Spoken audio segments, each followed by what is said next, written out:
Hello everyone, welcome to ninth science in tech पढ़ाई। आज हम लोग क्लास नाइन्थ का अगला चैप्टर देखने वाले हैं। अगला चैप्टर क्लास नाइन्थ का जो हम पढ़ने वाले हैं वो है एटम्स एंड मॉलिक्यूल्स। एटम्स और मॉलिक्यूल्स को हमने 5 पार्ट में डिवाइड कर रखा है। बेसिकली आज जो हम 5 पार्ट पढ़ने वाले हैं उनमें law of chemical combination, chemical के कम्बिनेशन के क्या लॉज हैं, John Dalton atomic theory. John Dalton एक साइंटिस्ट थे जिन्होंने एक एटॉमिक थ्योरी दी थी, वो क्या है, एटम्स एटम्स क्या है, आयंस क्या है, केमिकल फार्मूला क्या है, कैसे फॉर्म करते हैं, ये हम जानेंगे आज। मोल कॉन्सेप्ट क्या होता है, मोलर मास और अवगाद्रो कांस्टेंट। अवगाद्रो एक कांस्टेंट है, अवगाद्रो नंबर, तो उसके बारे में हम लोग आज बेसिकली डिस्कस करने वाले हैं। आई होप कि आप लोग अच्छे होंगे और मैं आशा करता हूँ कि आप लोग ने is matter around us pure और पिछले जो चैप्टर्स हैं उनको आपने अच्छे से पढ़ लिया है, क्योंकि ये आपके स्टडी का एक नया स्टेज है। और मैं चाहता हूँ, क्योंकि बेसिकली मैं इसीलिए आपको हर चैप्टर के पहले प्री रिक्विजिट्स बता दे रहा हूँ, क्योंकि ये नया स्टेज है आपकी लर्निंग का, तो आपका जो कॉन्सेप्ट है वो क्लियर होता चले, बेस एकदम स्ट्रांग होना चाहिए। जैसा कि आप देख पा रहे हो यहाँ पे, मोल कॉन्सेप्ट बहुत ही इंपॉर्टेंट और कॉन्सेप्चुअल टॉपिक होने वाला है इस चैप्टर में, जो आपको बहुत हेल्प करेगा आगे। इस पे हम लोग मोलर मास और अवगाद्रो कांस्टेंट भी है हमारे लिए उतना ही इंपॉर्टेंट। अगर ये दोनों हम समझ जाएंगे तभी हम मोल कॉन्सेप्ट को अच्छे तरीके से समझ पाएंगे। प्री रिक्विजिट्स जैसे मैंने बताया, is matter around us pure, और जो हमने पहले चैप्टर डिस्कस किए हैं, तो वो अगर आपने पढ़ लिया है तो आपको प्री रिक्विजिट्स पे ज़्यादा ध्यान देने की ज़रूरत नहीं है। बेसिकली इस पे आपको सभी मैटर के जितने स्टेट होते हैं, सॉलिड लिक्विड गैस, बेसिकली हमने 3 की बात की है अभी, तो वो आपके पास वो नॉलेज होना चाहिए। Difference between different stage of matter different जो स्टेट है उनके बीच में डिफरेंस क्या है वो आपको पता होना चाहिए। तो ये टॉपिक आपको, ये चैप्टर अच्छे से समझ में आने वाला है। सबसे पहला टॉपिक है laws of chemical combination. Chemical के कम्बिनेशन कैसे होते हैं, क्या लॉ फॉलो करते हैं, ये हम लोग देखने वाले हैं। सबसे पहला लॉ है law of conservation of mass. मतलब mass can neither be created nor be destroyed in a chemical reaction. कोई भी अगर केमिकल रिएक्शन हो रही है तो उस पर मास ना आप क्रिएट कर सकते हो ना आप डिस्ट्रॉय कर सकते हो। मतलब समझ में आ रहा है, मास मतलब वेट उसका, मतलब जो मास है उसका आप ऐसे समझ सकते हो। लॉजिकल वे में जब बात करेंगे तो हम लोग समझने की बात करेंगे। बेसिकली जो ये लॉ ऑफ कंजर्वेशन ऑफ मास था, ये एक फ्रेंच केमिस्ट थे, एंटोइन लोइसियर, उन्होंने दिया था। तो उन्होंने बोला कि उन्होंने स्टेटमेंट दिया, मास can neither be created not destroyed in a chemical reaction. मतलब मास को chemical during the chemical reaction ना तो हम क्रिएट कर सकते हैं ना हम डिस्ट्रॉय कर सकते हैं। For any chemical process in a closed system. याद रखिए कि क्लोज सिस्टम की हम बात कर रहे हैं। क्लोज सिस्टम क्या है कि मतलब उससे कुछ सब्सटेंस या कोई भी पार्टिकल मास बाहर जाना नहीं चाहिए, आइसोलेटेड होना चाहिए, ऐसा कुछ आप समझ सकते हो। मतलब जिससे बाहर के इन्वायरमेंट में ज़्यादा इफेक्ट ना आए। The mass of the reactant must be equal to the mass of product. अगर वो क्लोज सिस्टम है, मतलब जिससे और कुछ ना तो बाहर से आ रहा है ना उस रिएक्शन से बाहर जा रहा है, तो उस पर जो मास होगा रिएक्टेंट का वो प्रोडक्ट के इक्वल होगा। मतलब अगर आपने आप जनरल वे में बात कर लो, अगर आप अगर सब्जी बना रहे हो 2 किलो टोटल आपकी सब्जी है, तो जो बन के तैयार होगी वो भी 2 किलो ही होगी। ऐसा नहीं है कि उस पर कुछ और ऐड हो जाएगा या कुछ कम हो जाएगा। तो ये बेसिकली समझने की मैं लॉजिकल वे में बात कर रहा हूँ अभी, जैसा कि आप देख पा रहे हो। और हम कहाँ की बात कर रहे हैं, रिएक्शंस की बात कर रहे हैं। केमिकल रिएक्शन में क्या होता है, देखो, कार्बन प्लस ऑक्सीजन मिलके क्या बना रहा है, कार्बन डाइऑक्साइड, मतलब CO2 बना रहा है। 12 ग्राम कार्बन का बेसिक आप जानते हैं, इसका जो वेट होता है वो 12 ग्राम होता है। ऑक्सीजन का 32 ग्राम। तो जो रिएक्टेंट, हम सेकंड स्टेटमेंट में हमने बात की थी कि mass of reactant must be equal to the mass of product. जो रिएक्टेंट का मास है, तो रिएक्टेंट यहाँ पे क्या हुआ, C और O2, कार्बन और O2 रिएक्टेंट हो गए, तो 32 + 12 44 हो गया। अब ये ऊपर हमने स्टेटमेंट जो लॉ ऑफ कंजर्वेशन मास से हमने निकाला कि रिएक्टेंट का जो मास होगा वो प्रोडक्ट इक्वल होगा। तो CO2 देख ले रहे हैं है इक्वल या नहीं है, तो CO2 अगर आप निकालोगे तो 44 मिलेगा। तो मतलब law of conservation of mass hold कर रहा है। तो किसी भी रिएक्शन में मास can neither be created nor be destroyed, that is, मतलब इसका है कि जो मास ऑफ रिएक्टेंट होगा वो that must be equal to the mass of product. अब दूसरा लॉ क्या है, लॉ ऑफ डेफिनिट प्रपोर्शन। ये प्रपोज किया गया था लाउस प्रोस्ट के द्वारा, एक साइंटिस्ट थे वो भी। इनके अकॉर्डिंग एक जो कोई भी रिएक्शन होती है वो एक प्रॉपर, कोई भी कंपाउंड होता है वो एक प्रॉपर डेफिनिट प्रोपोर्शन में होता है। कैसे होता है ये बात कर लेते हैं। A chemical compound always consist of same element combined together in the same ratio irrespective of the method of preparation or the source from where it is taken। मतलब क्या हुआ, कोई भी केमिकल कंपाउंड में हमेशा जो एलिमेंट होंगे वो सेम एलिमेंट ही कंबाइन होके और सेम रेशियो में हमेशा कंबाइन होंगे। समझ में आ रहा है आपको। कोई भी जो केमिकल कंपाउंड बनेगा उसके जो जिससे वो कंबाइन होके बन रहा है उनका जो एलिमेंट है वो एलिमेंट हमेशा सेम होंगे और उनका जो ऐड करने का रेशियो है वो भी हमेशा सेम होगा। मतलब अगर जनरली बेसिकली बात करें ए बी हम बना रहे हैं तो ए हमेशा ए ही रहेगा, बी हमेशा बी रहेगा। ऐसा नहीं ए टू बी, मतलब दो ए और एक बी ऐड करके ऐसा नहीं हम बना सकते। जो कंपाउंड बनेगा उसका जो एलिमेंट है वो सेम एलिमेंट होगा, कंबाइन होगा, और उसका जो रेशियो है वो फिक्स होगा इरिस्पेक्टिव ऑफ मेथड। मतलब इससे मतलब नहीं वो किससे प्रिपेयर हो रहा है। जैसे बेसिकली मैं बात कर ले रहा हूँ एक एग्जांपल की। अगर 1 mole of A compound water always contain same ratio of hydrogen and oxygen by mass. मतलब अगर एक कंपाउंड आप ले रहे हो वाटर, वाटर का फॉर्मूला आप लोग जानते हो H2O होता है, तो उसमें सेम रेशियो मतलब दो हाइड्रोजन होंगे और एक ऑक्सीजन होगा। अब ऐसा नहीं है कि आप पानी, आप गंगा जल लेके आए हो तो पानी उस पर चेंज हो जाएगा, या आप मान लो इस पे बात नहीं कर रहे हैं हम। बेसिकली अगर कोई रिएक्शन से H2O रिलीज हो रहा है तो उस पर कुछ और हो जाएगा, ऐसा कुछ नहीं है। तो मतलब ये जो लॉ ऑफ डेफिनिट प्रोपोर्शन है ये यही बोलता है कि जो कोई भी कंपाउंड होगा उस पर ऑलवेज हमेशा उस पर सेम एलिमेंट कंबाइन होंगे और सेम रेशियो में होंगे, वो फिक्स होता है। तो हमने दो लॉ पढ़ लिया। Law of conservation of mass, मतलब mass can neither be created nor be destroyed. और डेफिनिट प्रोपोर्शन लॉ क्या है? डेफिनिट प्रोपोर्शन लॉ ये बोलता है कि जो केमिकल कंपाउंड है उस पर हमेशा सेम एलिमेंट कंबाइन होंगे और सेम रेशियो में इरिस्पेक्टिव ऑफ दियर मेथड्स। अब एक बात और है कि लॉ ऑफ डेफिनिट प्रोपोर्शन की कुछ लिमिटेशंस हैं, वो हम लोग देख ले रहे हैं। कभी कभी क्वेश्चन पूछ लेता है कि what are the limitations of law of definite proportion. This law does not hold good when the compound is obtain by using different isotopes. ये लॉ कब होल्ड नहीं करता है? जब कंपाउंड कोई किससे ऑब्टेन किया जाए? आइसोटोप्स। मतलब जो कंबाइनिंग एलिमेंट है, अभी तक हम जो बात कर रहे थे H2 हाइड्रोजन और ऑक्सीजन की, अगर वो आइसोटोप्स हो। आइसोटोप्स क्या होता है? आइसोटोप्स और आइसोबार्स हम लोग आगे पढ़ने वाले हैं। आइसोबार जिनका मास सेम हो, संभार उसको बोलते हैं अगर आपको समझ में आ रहा हो, और आइसोटोप्स जिसपे मास सेम ना हो, तो बेसिकली हम उसकी बात कर रहे हैं। तो ये डेफिनेट प्रोपोर्शन वाला लॉ वहाँ पे फॉलो नहीं करेगा। John Dalton atomic theory, John साहब ने अपने एक थ्योरी दी थी एटॉमिक के लिए, उसके कुछ की पॉइंट्स हैं वो देख ले रहे हैं। बाकी जो इनका फुल एक्सप्लेनेशन है आप उसको एटम और मॉलिक्यूल अगला चैप्टर है उस पर आपको अच्छे से समझ में आने वाला है। Atoms were small hard particle that were all made of the same material but were different shape and size. मतलब एटम सबसे छोटा स्मॉल है, हार्ड पार्टिकल माना, मैं भी जो बात कर रहे हैं हम लोग वो जॉन डॉल्टन के अकॉर्डिंग बात कर रहे हैं, इनकी थ्योरी के अकॉर्डिंग बात कर रहे हैं। वो सेम मटेरियल से मिलके बना होता है और उसका शेप और साइज चेंज हो सकता है। मतलब एटम एक स्मॉल हार्ड पार्टिकल है जो कि सेम मटेरियल से मिलके बना है और उसका शेप और साइज डिफर हो सकता है। दूसरा point, atom were infinite in A number always moving and capable of joining together. मतलब एटम जो है वो इनफाइनाइट नंबर में है, एटम जो है वो इनफाइनाइट नंबर में हो सकता है और उसमें हमेशा मूविंग, मतलब वो चलने स्टेबल नहीं होता है। मूविंग और कैपेबल मतलब वो ज्वाइन करने की भी कैपेबिलिटी उस पर होती है और वो मूव करने की भी कैपेबिलिटी होती है। जो जॉन एटॉमिक थ्योरी थी वो first recorded evidence that atom exist. मतलब ये पहली ऐसा एविडेंस था जिसमें ये रिकॉर्ड हुआ कि एटम एग्जिस्ट करता है।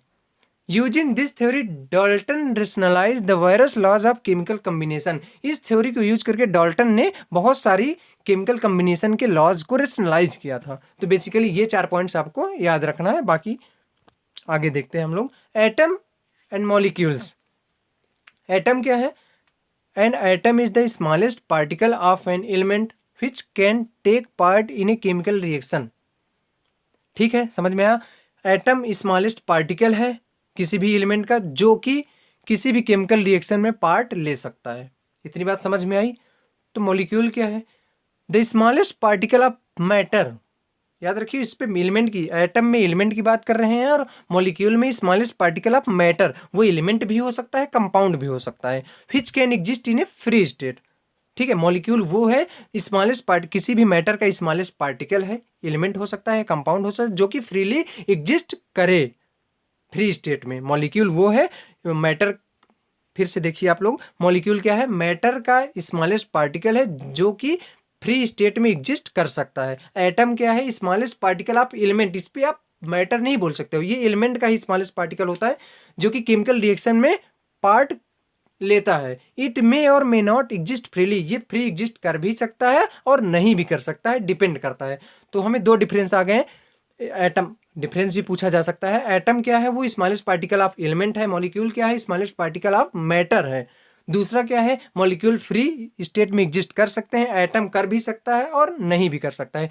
Each atom of an element show all the properties of element, मतलब जो भी किसी भी एलिमेंट का हर एक, ईच एटम मतलब हर एक जो एटम होगा किसी भी एलिमेंट का, वो सभी प्रॉपर्टीज, एलिमेंट की जितनी भी प्रॉपर्टीज है वो हर एक एटम शो करेगा। The properties of substance, molecule में अगर बात करें, the properties of substance are the properties of its molecule, substance की जो प्रॉपर्टी होगी वो उसके मॉलिक्यूल की ही प्रॉपर्टी होगी। मॉलिक्यूल्स ऑफ एलिमेंट, एलिमेंट का क्या मॉलिक्यूल है, इससे इस वर्ड से क्या आप समझ पाओगे, the molecule of element are constitute by same types of atom, अगर सेम टाइप्स ऑफ एटम को मिला के हम बनाए तो उसको मॉलिक्यूल ऑफ एन एलिमेंट बोला जाएगा। क्यों, क्योंकि हम सेम टाइप का यूज कर रहे हैं, एलिमेंट जैसे एटम में हमने बात की, अगर आपको रिलेट कर पा रहे हो तो। मॉलिक्यूल्स ऑफ कंपाउंड दूसरा टर्म आता है, atom of different element join together in a different proportion to form a molecule of compound. देखो अगर सेम टाइप के एटम ऐड हो रहे हैं तो उसको मॉलिक्यूल ऑफ एलिमेंट बोलेंगे, अगर different types of atom join होके एक डिफरेंट प्रोपोर्शन में कोई मॉलिक्यूल और कंपाउंड फॉर्म कर रहे हैं तो उसको मॉलिक्यूल ऑफ कंपाउंड बोलेंगे। और जो डिफरेंट टाइप ऑफ एटम होते हैं उनको आज के बाद आप हेट्रो एटॉमिक मॉलिक्यूल बोलोगे, मतलब जो अलग है, सेम ना हो, हेट्रो उसको बोलेंगे। ओके, एटॉमिसिटी बहुत इंपॉर्टेंट है। एटॉमिसिटी क्या होता है, the number of atoms contained in A molecule of a substance, मतलब किसी भी सब्सटेंस के मॉलिक्यूल में कितने नंबर ऑफ एटम्स हैं वही उसकी एटॉमिसिटी है। फिर से देखिए, किसी भी सब्सटेंस के मॉलिक्यूल में कितने नंबर ऑफ एटम्स हैं वही उसकी एटॉमिसिटी है। समझ में आया, किसी भी सब्सटेंस के मॉलिक्यूल में कितने नंबर ऑफ एटम्स हैं वही उसकी एटॉमिसिटी है। The number of atoms contained in A molecule of a substance is called its atomicity. Example के लिए आप चार्ट पे देखो, element formula atomicity, ozone, ozone आपने नाम सुना होगा, फॉर्मूला इसका O3 होता है। एटॉमिसिटी क्या है, किसी भी सब्सटेंस के मॉलिक्यूल में, सब्सटेंस का मॉलिक्यूल क्या हुआ, सब्सटेंस हम बात कर रहे हैं ओजोन, उसका मॉलिक्यूल O3 होता है, उस पर कितने नंबर ऑफ एटम्स हैं, 3 नंबर ऑफ एटम्स हैं, इसकी एटॉमिसिटी क्या होगी, 3 हो गई।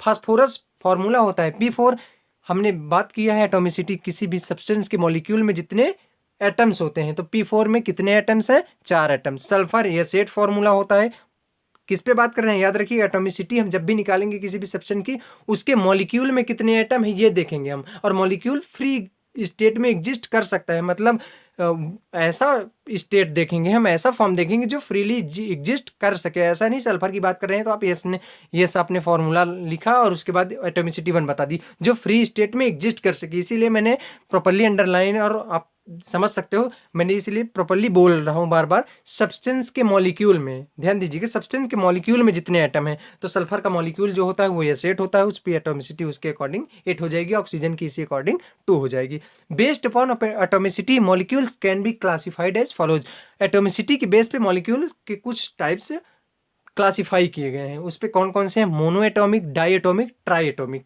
एक पॉली एटॉमिक भी होता है, तो वही रिस्पेक्टिवली ऐसे ही वर्क कर लेंगे हम उस पर। तो मोनो एटॉमिक क्या होता है, नोबल गैस, मतलब मोनो मतलब एक, सिंगल, एटॉमिक मतलब एटम, मॉलिक्यूल्स मतलब ऐसे मॉलिक्यूल जिसपे एक ही एटम हो उसको हम बोलेंगे मोनो एटॉमिक मॉलिक्यूल्स।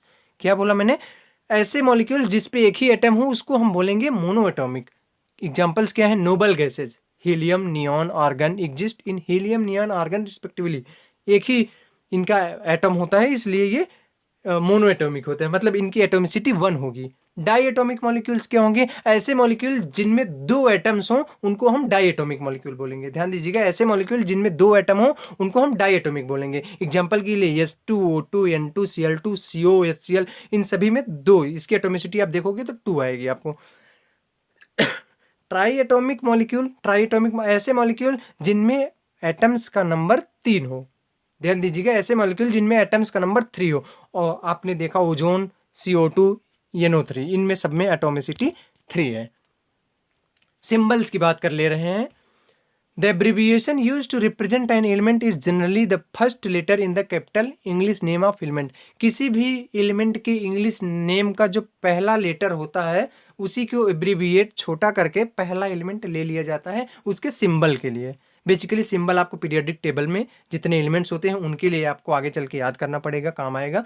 तो आप बेसिक कॉन्सेप्ट आप कर लो कि कैसे सिंबल्स आते कैसे हैं।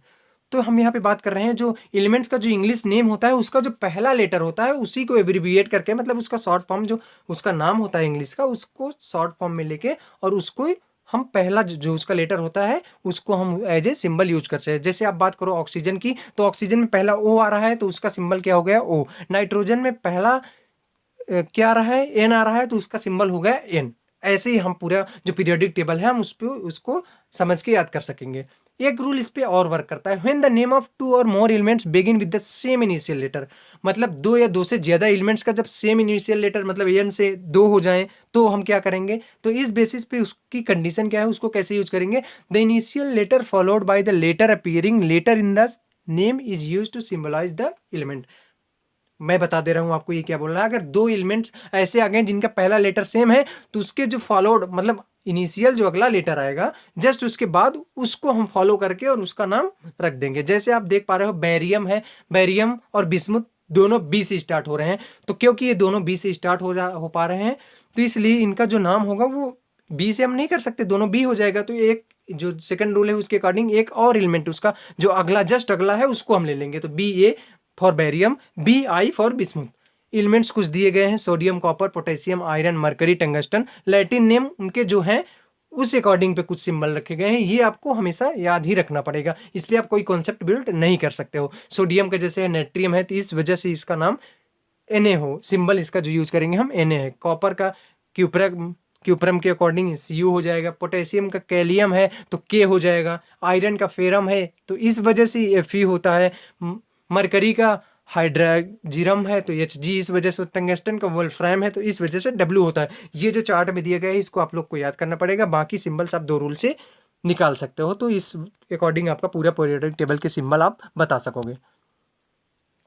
आयंस और केमिकल फॉर्मूला क्या है ये देखते हैं। आयंस क्या है? An ion is a charge particle formed by loss और गेन ऑफ इलेक्ट्रॉन। ठीक है, आयन चार्ज पार्टिकल है। देखो आयन की बात करेंगे जब हम तो क्या है आयन? आयन एक चार्ज पार्टिकल है। सिंपल बात है, आयन एक चार्ज पार्टिकल है। तो कैसे बना? या तो वो लॉस ऑफ इलेक्ट्रॉन से बना या तो गेन ऑफ इलेक्ट्रॉन से बना। आयन क्या है? चार्ज पार्टिकल है। बना कैसे? या तो लॉस ऑफ इलेक्ट्रॉन से बना या तो गेन ऑफ इलेक्ट्रॉन से बना। अब इस बेसिस पे उसको आयंस को क्या बोलते हैं? कटायन या एनायन। तो देखो आयन की हमने बात कर ली, वो चार्ज पार्टिकल है। किस बेसिस पे फॉर्म हो रहा है उस बेसिस पे उसका कैटेगराइजेशन हो गया। Cation formed by loss of electron, जो लॉस ऑफ इलेक्ट्रॉन से आयन बनेगा उसको हम कटायन बोलेंगे। Formed by gain of electron, जो इलेक्ट्रॉन गेन करने की वजह से फॉर्म होगा उसको हम एनायन बोलेंगे। तो बेसिकली आयन क्या है? आयन एक चार्ज पार्टिकल है जो लॉस या गेन ऑफ इलेक्ट्रॉन से बनता है। जो लॉस ऑफ इलेक्ट्रॉन से बनेगा उसको हम कटायन बोलेंगे, जो गेन ऑफ इलेक्ट्रॉन से बनेगा उसको हम एनायन बोलेंगे। पॉलीएटॉमिक एटम आयंस क्या है? पॉलीएटॉमिक आयंस ऐसे आयन जिसमें बहुत सारे एटम्स मिल के बने हों। ऐसा आयन जो बहुत सारे एटम्स का कम्बिनेशन हो। A group of atom carrying a charge is a polyatomic ion. Atoms का ऐसा ग्रुप जो कि चार्ज कैरी कर रहा हो। एग्जाम्पल के लिए आप NH4+ अमोनियम आयन बोलते हैं इसको। CO3 2- कार्बोनेट आयन इसको बोलते हैं। तो जो ग्रुप ऑफ एटम है अगर उस पर भी चार्ज है तो इसको पॉलीएटॉमिक आयन हम बोलेंगे। वैलेंसी क्या है? The number of electron which an atom can lose, gain और share to form a bond. देखो बेसिकली वैलेंसी ये होता है, आपको आगे समझ में आया और अच्छे से आने वाला है, मैं बता दे रहा हूँ। आउटर सेल पे जितने इलेक्ट्रॉन्स होते हैं जिनको वो लॉस या तो उनको लॉस करे या तो या तो उतने इलेक्ट्रॉन गेन कर सके या शेयर कर सके। तो इस बेसिस पे वैलेंसी डिफाइन करते हैं हम लोग। It is the combining capacity of an atom of an element. मतलब वो देखो वैलेंसी क्या है, जितने एटम के साथ वो कंबाइन हो सके या कंबाइन कर सके वही उसकी वैलेंसी है, हम इस वे में डिफाइन करते हैं। तो वही है, देखो दो बात, यही बात तो आप दो तरीके से बोल सकते हो, कितने में कंबाइनिंग कैपेसिटी उसकी क्या है, वो इस पे बात पे डिपेंड कर रही है वो कितने इलेक्ट्रॉन लॉस करेगा या कितने इलेक्ट्रॉन गेन करेगा या कितने इलेक्ट्रॉन शेयर करेगा। तो बेसिकली वैलेंसी क्या होगी, valency of electron which an atom, मतलब वैलेंसी क्या है, वो नंबर ऑफ ऐसे नंबर ऑफ इलेक्ट्रॉन है जितनी वो या तो लॉस कर सके या गेन कर सके या तो शेयर कर सके बॉन्ड बनाने के लिए। केमिकल फॉर्मूला आप बेसिकली आप कैसे बनाओगे, आपको वैलेंसी पता हो गई, सिंबल्स पता हो गए। A chemical formula is a short method of representing chemical element and compound। Chemical element और कंपाउंड को रिप्रेजेंट करने का जो शॉर्ट मेथड है उसको हम केमिकल फॉर्मूला बोलते हैं। कोई अगर आपसे पूछता है व्हाट इज केमिकल फॉर्मूला, तो आप बता सकते हो chemical formula is short method of representing chemical elements and compound. Elements और कंपाउंड को रिप्रेजेंट करने का जो शॉर्ट मेथड है उसे हम केमिकल फॉर्मूला बोलते हैं।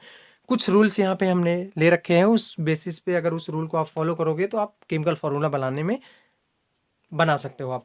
रूल पहला जो रूल है, right the correct symbol of two elements. दो जो एलिमेंट्स जिसका आपको फॉर्मूला बनाना है उसका करेक्ट सिंबल आपको लिखना है। बेसिकली इसके लिए आपको क्या करना पड़ेगा, सिंबल के जो रूल है वो याद करना पड़ेगा और जो एक चार्ट दिया गया है उनके लैटिन नेम का उसके अकॉर्डिंग आपको सिंबल पता होने चाहिए। एग्जाम्पल के लिए एल्यूमिनियम और ऑक्सीजन की बात कर रहे हैं तो एल्यूमिनियम का सिंबल आप देख पा रहे हो, एल हमने यूज़ किया सेकेंड रूल से, ऑक्सीजन का हमने पहले रूल से ओ यूज किया। इस अब इसके बाद above each symbol right the correct valence. Valency इनकी कैसे है, वैलेंसी आपको अभी शायद ना समझ में आए लेकिन एल्यूमिनियम की 3 होती है और ओ की 2 होती है। ये एटम और मॉलिक्यूल जब चैप्टर आप पढ़ लोगे तो आपको और क्लियर हो जाएगा। अब इसके बाद cross the valence and drop the algebraic sign. जो अलजेब्रिक साइन है प्लस माइनस है, देखो बेसिकली एल एल्यूमिनियम का सिंबल है उसकी वैलेंसी 3 होती है, पता होना चाहिए आपको। O2 निकाल पाओगे आप थोड़ी देर अगले कुछ लेक्चर्स के बाद। तो O2 की जो ऑक्सीजन की वैलेंसी होती है वो 2 माइनस में होती है। तो अब देखो क्या बात कर रहे हैं हम, अलजेब्रिक साइन हटा दो, आप माइनस प्लस दोनों का हटा दो और क्रॉस मल्टीप्लाई कर दो। तो जब आप क्रॉस मल्टीप्लाई करोगे तो O पे 3 चला जाएगा और एल पे क्या आ जाएगा, 2 आ जाएगा। तो Al2O3 ये हमारा फॉर्मूला बन गया। अब देखो इसका रूल 2 क्या है, when the subscript is number 1। तो अगर सब्सक्रिप्ट नंबर 1 है सिर्फ तो आप उस पर सब्सक्रिप्ट नहीं दिखाओगे क्योंकि वो अंडरस्टूड होता है। एक तो है जैसे आप सोडियम क्लोराइड नमक की आप बात करो उसका फार्मूला है NaCl होता है, जिसमें Na प्लस मतलब सोडियम की वैलेंसी 1 होती है, क्लोरीन की वैलेंसी -1 होती है। तो उस बेसिस पे आप 1, क्योंकि हम जब साइन हटा देंगे अलजेब्रिक साइन तो 1 1 बचेगा, उसको हमें शो करने की जरूरत नहीं है।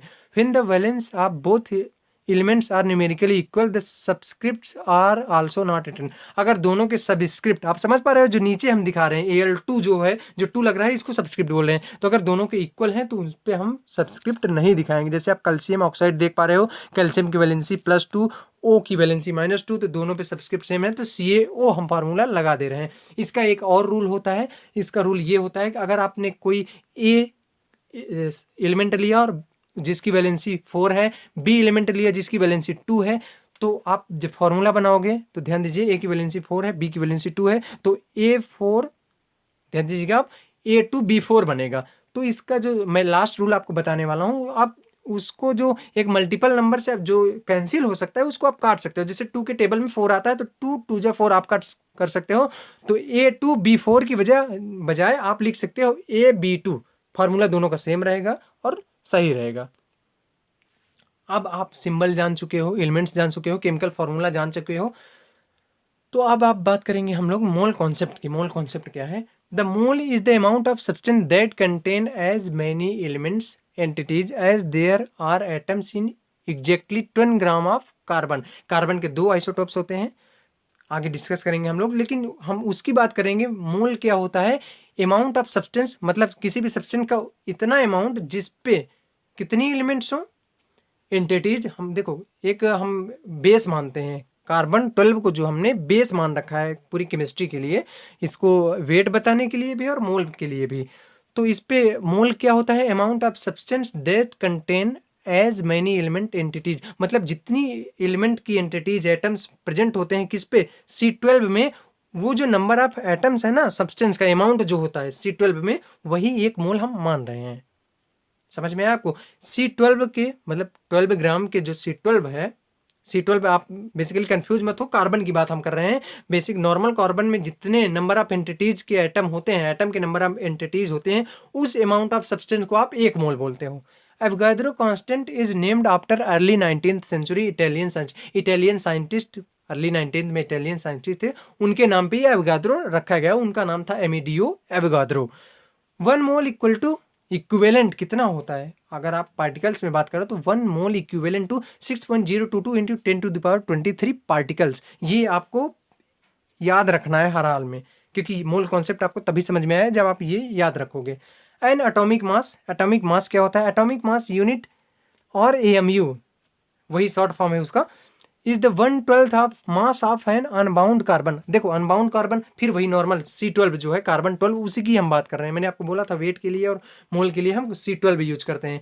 It is a unit of mass use to express atomic mass and molecular mass. ये ऐसी यूनिट है, मतलब बेसिकली हम जो C12 है उसको एक यूनिट मान लिए। तो जो भी हम बात करेंगे एटॉमिक मास की, तो वो कार्बन के 1/12 मास की बात करेंगे, उस रिस्पेक्ट में हम बात करेंगे। ओके, मोल कॉन्सेप्ट देखो आप। मोल हमने जैसे बात किया कि जो एलिमेंट है, जिस एलिमेंट्री एंटिटीज, जितने amount of elementary entities carbon में है उसको हम मोल बोलेंगे। तो सिंबल कुछ हमने दे रखा है, फॉर्मूले कुछ दे रखा है चार्ट में। ऑक्सीजन जैसे, तो उसकी एटॉमिक वेट 16U है। मोल में अगर बात करें ग्राम में तो 16 ग्राम है, 16 ग्राम्स। एवोगाड्रो नंबर सबके लिए सेम होगा क्योंकि हमने पढ़ा है 1 मोल इक्विवेलेंट टू 6.022 10⁻23। तो मोलर मास इसका क्या हो जाएगा? 16 ग्राम पर मोल। ध्यान दीजिए कि आगे बहुत काम आने वाला है। जितना मोल हो, जितना ग्राम होगा ना उसका, उतने पर मोल, उस रिस्पेक्ट में हम बात करने वाले हैं। जैसे अगर N2 की बात करें, नाइट्रोजन की 28 ग्राम होता है इसका वेट होता है, तो अगर पर मोलर मास बात करें तो 28 ग्राम पर मोल। पर मोल आप समझ पा रहे हो ना, जो हमने पहले डिफिनीशन में बात कर ली कि उस रिस्पेक्ट में हम सारी बात करेंगे। C12 के जितनी नंबर ऑफ एंटिटीज की अमाउंट होती है उस रिस्पेक्ट में हम बात करेंगे। तो 28 ग्राम है तो वो पर मोल है, ठीक है। ऐसे डायरेक्ट नहीं बोल सकते कि आप 1 मोल में 20।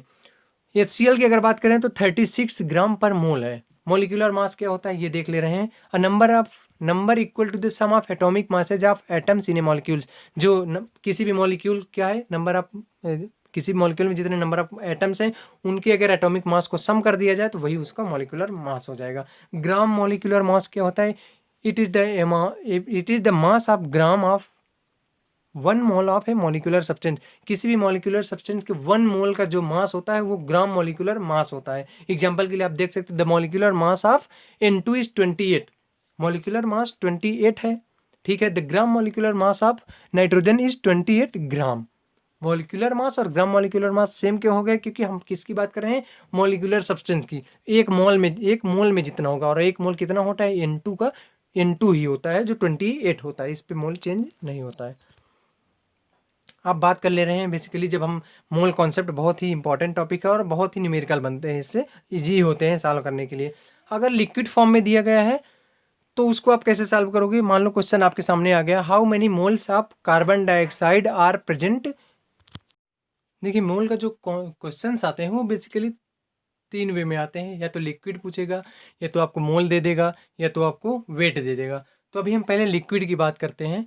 लिक्विड में अगर आपसे क्वेश्चन पूछ लिया, how many moles of carbon dioxide are present in 55.5 litre, मतलब 55.5 लीटर CO2 में, कार्बन डाइऑक्साइड में मोल कितने हैं? तो देखिए आपको ये बेसिकली ये चार्ट, ये जो साइकिल है ये फॉलो करना है। देखो मोल, हाँ, और एक बात, 1 मोल में कितने लीटर होते हैं ये आपको याद रखना है। 22.4 लीटर होता है। एक कॉन्सेप्ट और आप बना लो कि 1 मोल में 22.4 लीटर हम लोग मानते हैं, ये एजम्पशंस हैं, लिए गए हैं।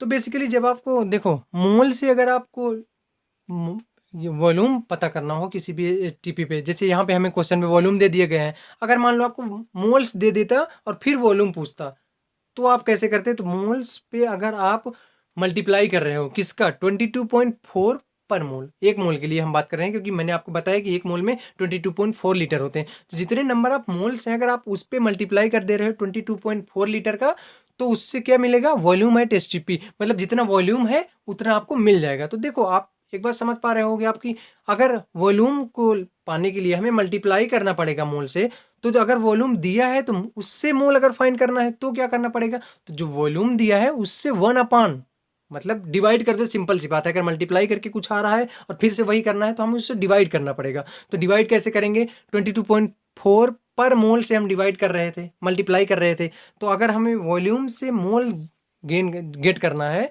तो हम क्या करेंगे, 1/22.4, बेसिकली जितना आप वॉल्यूम दिया है उस पर आप मल्टीप्लाई क्या करोगे, 1/22.4। देखो बहुत ही बेसिक कॉन्सेप्ट है और बहुत ही इंपॉर्टेंट कॉन्सेप्ट है, अगर आप इसको समझ पा रहे हो। देखो ये सिंपल वैसे ही, जैसे मान लो आपको बोला गया 4 सेब इतने के, तो एक सेब, देखो 4 सेब बोल दिया, कुछ अमाउंट दिया, तो आप पहले क्या करते हो, एक का निकाल लेते हो, उसके बाद जितने का पूछ रहा है आप उस अकॉर्डिंगली उसको मल्टीप्लाई कर देते हो। तो यहाँ पे भी सिंपल यही है कि जितने मोल्स हैं, ठीक है, हमें नहीं पता कितने मोल्स हैं, लेकिन हम एक मोल का जानते हैं क्या है, कि एक मोल का हमारे पास कितना है, 1/22.4 मोल है। ठीक है, समझ में है, एक मोल में हमारे पास कितना है, 22.4 पर मोल, मतलब एक मोल में है। तो अगर हम और ज़्यादा हमें मोल चाहिए तो ये उस अकॉर्डिंग जितने मोल में हमें चाहिए तो एक मोल का हम मल्टीप्लाई कर देंगे उसमें। तो देखो बेसिकली अगर मोल्स आपको दिया है उससे आपको वॉल्यूम चाहिए तो 22.4 लीटर आप मल्टीप्लाई कर दोगे, अगर वॉल्यूम से चाहिए तो 1/24 लीटर आप मल्टीप्लाई कर दोगे। समझ में है, सिंपल सी बात आपको याद रखना, मोल से अगर आपको वॉल्यूम चाहिए 22.4 और अगर वॉल्यूम से मोल चाहिए तो 1/22.4। तो देखो यहाँ पे क्या क्वेश्चन दिए गए, 55.5 लीटर में कितना है, तो मुझे देखो सिंपल सी बात पता है 22.4 लीटर एक मोल में होता है, तो हमें 55.5 पता करना है, तो मेरे पास फॉर्मूला है 1/22.4। देखो आप ये भी देख सकते हो 22.4 लीटर में 1 मोल दिया गया है, तो 1 लीटर में कितना होगा, आप वही कॉन्सेप्ट, एक सेब 4 सेब इतने के, तो जो भी आपसे पूछा जा रहा है तो एक सेब का पहले आप रेट निकाल लोगे, सिंपल वैसे वही कॉन्सेप्ट यहाँ पे फॉलो करना है। देखो 22.4 लीटर में एक मोल होता है, तो एक लीटर में कितने मोल होंगे, 1/22.4। अब एक का हमें मिल गया, हमें कितना चाहिए, 55.5 का चाहिए, 55.5 का, तो हम दोनों साइड 55.5 का मल्टीप्लाई कर देंगे। तो जैसे ही हम 55.5 का मल्टीप्लाई करेंगे 2.48 मोल ऑफ CO2 हमें मिल जाएगा। तो ये आपको लिक्विड के लिए बेसिक, आप यही कॉन्सेप्ट फॉलो करोगे सारे क्वेश्चन हो जाएंगे। अब देखो दूसरा टाइप जो इसका बनता है वो वेट के फॉर्म में बनता है। क्वेश्चन कैसे दिया जाएगा, calculate the number of molecules in 200 gram of N2O। 200 gram N2O में कितने नंबर ऑफ मॉलिक्यूल्स हैं वो आपको फाइंड करना है। मोलर मास आपको दे दिया गया है 44 ग्राम। अब देखो फिर से यही कॉन्सेप्ट आपको, देखो एक बात याद रखना है, मोल हमेशा जो मैंने जो कॉन्सेप्ट बताया आपको उस पर मोल हमेशा ऊपर रहेगा। उसके बाद अगर वेट आ रहा है तो वेट नीचे रहेगा, अगर वॉल्यूम आ रहा है तो वॉल्यूम आएगा नीचे। तो इस वे में आप बात कर सकते हो। अब देखो नंबर ऑफ मॉलिक्यूल्स जब पूछ रहा है तो आपको पहले ही जब जैसे ही मोल कॉन्सेप्ट स्टार्ट हुआ था हमने बताया था 1 मोल इक्वल टू 6.022 × 10⁻23 पार्टिकल्स पर मोल, आपने पढ़ा है, ठीक है, पहला ये कॉन्सेप्ट है। तो अगर मोल से आपको नंबर ऑफ रिप्रेजेंटेटिव पार्टिकल चाहिए तो क्या करोगे आप, जितने मोल आप, देखो दो बातें हैं, या तो आप मोल निकाल लो या तो नंबर ऑफ पार्टिकल्स निकाल लो, दो में से एक देके दूसरा आपसे पूछेगा, सिंपल बात है। तो देखो जो गिवन है, अगर मोल गिवन है, मोल से आपको नंबर ऑफ रिप्रेजेंटेटिव पार्टिकल चाहिए तो आप 6.022 × 10⁻23 का पार्टिकल्स का मल्टीप्लाई कर दो। और अगर आप नंबर ऑफ रिप्रेजेंटेटिव पार्टिकल्स दिए हैं उससे मोल चाहिए तो देखो क्योंकि आप मल्टीप्लाई कर पा रहे थे 6.022 × 10⁻23 में एक मोल है, तो एक पार्टिकल में कितने मोल हैं, तो 1 मोल अपॉन 6.022 × 10⁻23। समझ पा रहे हो आप, मतलब देखो 6.022 × 10⁻23 पार्टिकल एक मोल में है, तो मैं अगर एक पार्टिकल निकालूं तो एक पार्टिकल में वो 1 मोल के अपॉन में चला जाएगा, और जैसे ही अपॉन में गया तो अगर नंबर ऑफ पार्टिकल, मुझे मोल चाहिए नंबर ऑफ पार्टिकल से, तो मैं इसको मल्टीप्लाई कर दूंगा। क्वेश्चन में आप देखिए समझो, to find the number of moles. Number of moles find करने के लिए हम लोग क्या करेंगे, बेसिकली मोल का आप फॉर्मूला पढ़े हो, 44 ग्राम एक मोल में है तो 200 ग्राम में कितने मोल्स आएंगे, सिंपल बात है, 44 ग्राम में एक मोल है तो एक ग्राम में कितने मोल है, 1/44। तो 200 ग्राम में कितने मोल है, दोनों साइड 200 से आपने मल्टीप्लाई कर दिया तो 4.55 मोल N2O का निकल आया। अब जैसे ही आपको मोल पता चल गया तो पहला कॉन्सेप्ट, मोल अगर आपको पता है तो नंबर ऑफ पार्टिकल चाहिए तो क्या करोगे आप, 6.022 × 10⁻23 से आप डायरेक्ट मल्टीप्लाई कर दोगे। तो जैसे ही आप डायरेक्ट मल्टीप्लाई करोगे आपको आंसर मिल जाएगा। ये भी बहुत इंपॉर्टेंट क्वेश्चन है, आप लोग प्रैक्टिस कर लीजिएगा। फॉर मोल, अगर आपको मोल से मतलब अगर आपको मोल निकालने हो तो मोल निकालना है तो कोई ना कोई एक अगली एंटिटी देगा वो, कि या तो वॉल्यूम देगा या तो मास देगा, ऐसा कुछ ना कुछ वो करेगा। तो देखो basically convert 35 gram of aluminium into mole, 35 gram aluminium को मोल में कन्वर्ट करना है। तो ठीक है, हमने मोलर मास हमें पता है 27 ग्राम होता है, 27 ग्राम में 1 मोल है हमने मान लिया, क्योंकि मोलर हम पहले ही बात कर चुके हैं। C12 के रिस्पेक्ट में जितने नंबर ऑफ एंटिटीज अमाउंट होता है वही हम 1 मोल मानते हैं, हम पहले ही पढ़ चुके हैं। तो अब 1 ग्राम में कितने मोल हैं, हमेशा आप याद रखना, 1 ग्राम में मोल आप निकालोगे तो 1 मोल अपॉन जो उसका मोलर मास होगा। देखो कॉन्सेप्ट आपको बनाना पड़ेगा, क्योंकि इसीलिए मैंने एक एक क्वेश्चन ही लिया है। कॉन्सेप्ट ज़्यादा इंपॉर्टेंट है।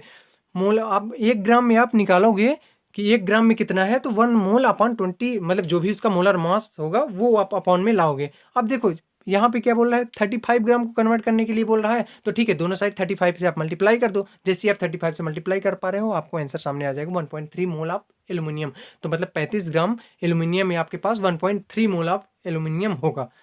तो मास से अगर आपको चाहिए मोल, तो 1 अपान मोलर मास, 1 मोल अपान मोलर मास, जैसे मैंने पहले ही बताया कॉन्सेप्ट से, 27 ग्राम अगर 1 मोल का तो 1 ग्राम कितने मोल का, ऐसा करके, तो वो वाला कॉन्सेप्ट आप यूज करोगे। और अगर मोल है आपके पास तो मोलर मास अपान मोल लगा के आप मास निकाल सकते हो। जैसे दूसरा question, how many grams of SiO2 silicon oxide are present in 0.1 mole, 0.8 mole. तो 0.8 मोल में कितने ग्राम्स प्रेजेंट है, तो ठीक है, मोलर मास ऑफ SiO2 हमें पता है 60.1 ग्राम। तो 1 मोल में हम कितना मानेंगे, क्योंकि हम कॉन्सेप्ट पहले से हमारे पास है 60.1 ग्राम। तो अब 1 का अगर आप निकालोगे तो क्या निकलेगा, मतलब 1 मोल में अगर इतना है तो 1 मोल जैसे आपको पता है, तो ठीक है, कोई बात नहीं, 1 मोल का पता है, कितने का निकालना है, 0.1 मोल का। तो 0.1 दोनों से मल्टीप्लाई करा दो आप, 0.18 जैसे ही आप मल्टीप्लाई करोगे 48.1 आ जाएगा। तो बेसिकली ये था आपके पूरे चैप्टर के बारे में। तो आप लोग प्लीज़ मोल कॉन्सेप्ट को अच्छे से पढ़ लीजिए, ये बहुत ही इंपॉर्टेंट टॉपिक है, जो कि बहुत ही आगे हर चैप्टर में आपको काम आने वाला है हायर स्टडी।